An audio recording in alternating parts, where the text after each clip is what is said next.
Hi guys, magluluto muna tayo ng daing pangsahog doon sa lulutuin nating gulay na pinakbet ilonggo na may gata. Para may iba naman guys. So yan guys. Kung wala kayong daing guys, pwede naman karne ng baboy, meat, or pwedeng baka kung gusto niyo guys. Pero mas okay sa akin itong daing. Medyo hindi masyadong ma-oily. Wala tayong karne ngayon. So ganyan guys. Kailangan nating prituin muna yung daing na pwede nating pangsahog. Tapos na din. Ngayon guys, igigisa na natin yung gulay. So ayan guys, lagyan natin ng bawang sa sibuyas. Igigisa muna natin yan guys ng maigi bago natin ilalagay yung gulay. So ganyan lang kadali guys. Lulutuin namin yan sa kahoy kasi mas maganda pag mas tipid tayo kasi pag gas medyo may kamahalan ang gas ngayon guys. So para tipid-tipid at madali magluto, sa kahoy na lang tayo. Mas masarap ang luto pag sa kahoy natin siyang lulutuin.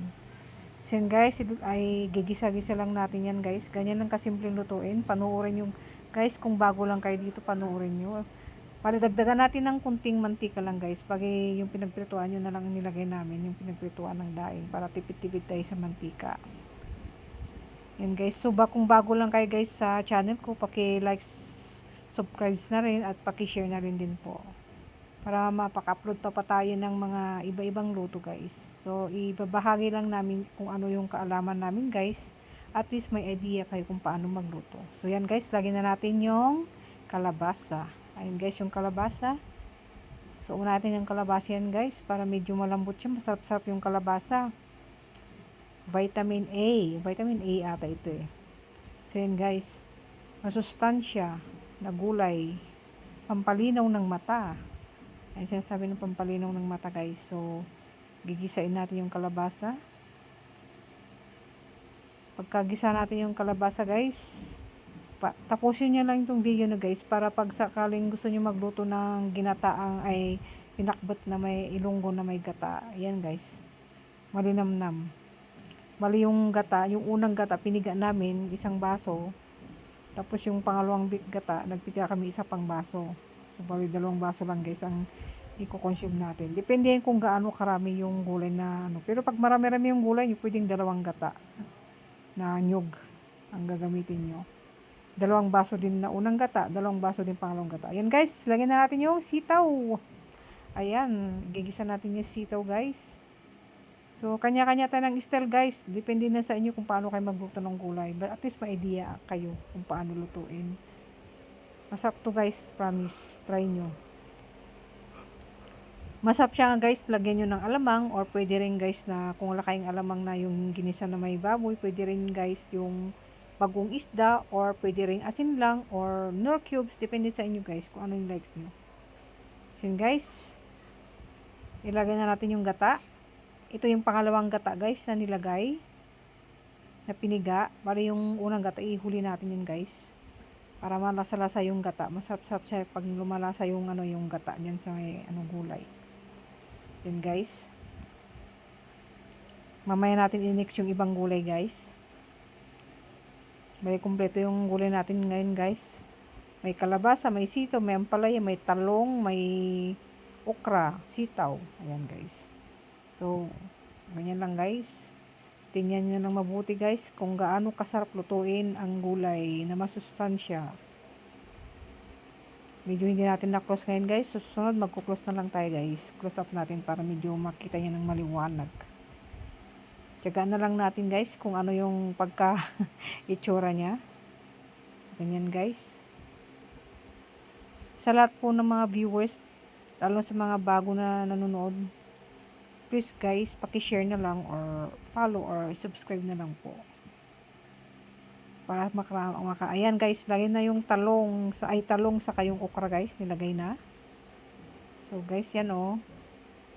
Kitang-kita naman natin yung talong sa okra, nilagay na siya. Hindi siya pinagsabay-sabay guys, kaya ganyan. Ayan guys, hahaluin na lang natin yan. Tapos lagyan natin yung daing na prinito ko yung kanina. Ayan oh. Naprito na daing. Masarap yan daing. Mahal kaya ang daing guys. Totoo lang. Pero masarap ang daing eh. Lalo pag ihalo mo sa gulay. Pwede rin isawsaw mo lang sa suka na may sili kung ayaw mo yung may gulay. Yan. Pwede mo siyang partneran ng nilagang gulay lang. Ayan guys. Oh, sarap. Namit. Sabay pa lang, ulams na. Ayan guys, ang sarap ng pagkaluto guys. Medyo malaylay lang pagkakuha natin. Susunod guys, i-close up ko na lang. Marami pa kaming gustong lutuin guys. Kaya, manood na lang kayo guys kung gusto nyo po na magkaroon pa ng marami pang maluluto. Paki-share na lang guys. Kahit yun na lang po may tulong o paki-subscribe na lang. Thank you po sa watching. Paruorin na lang din guys. Malapit na to. Saglit lang to guys. Gulay lang naman to eh. Yan to matagal lutuin eh. Malakas yung apoy guys. Niluluto namin sa kahoy guys para tipid-tipid tayo. Tingnan mo guys. Ang ganda ng itsura oh. Ang lakas ng apoy niya.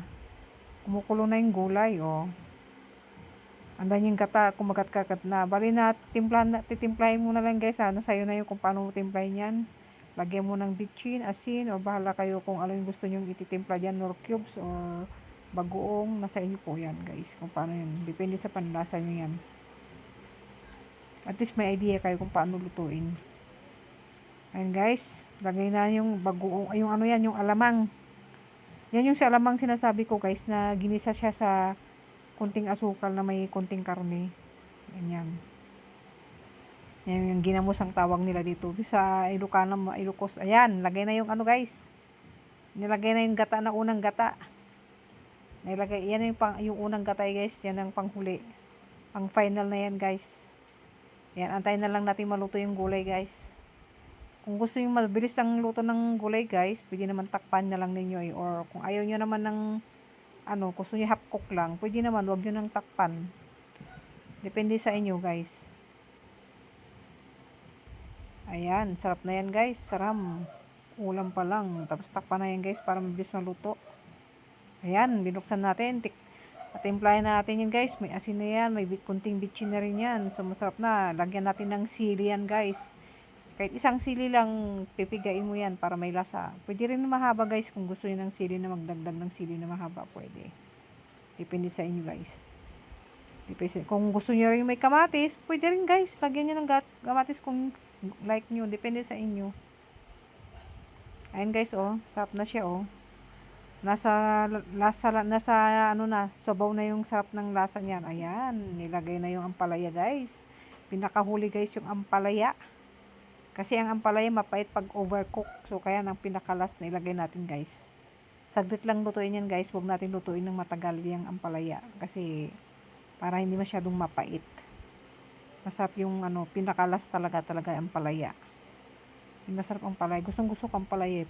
Paborito ko yan eh. Sarap yan eh.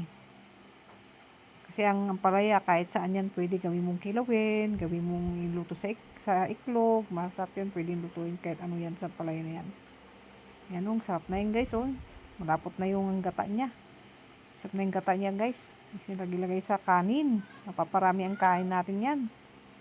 Ayan guys. Malapit nang maluto guys. Sarap na ng pagkaluto.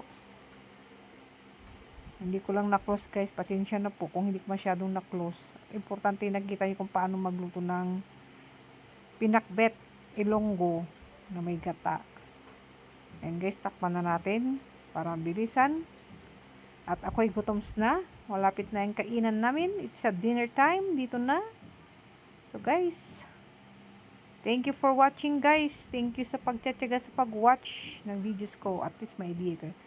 Baka palambing naman guys. Patapusin nyo muna yung video bago kayo mag-end. Para naman kahit pa paano. Ayan guys. Ayan na. Pwede na. Ayan. Tikman na natin yung gulay. Tignan natin yung gulay kung okay na siya. Ayan na guys. Luto na siya. So, prepare na natin yan guys. Takpan na natin. Thank you guys sa pag-watch. Hope to see you again. Bye-bye.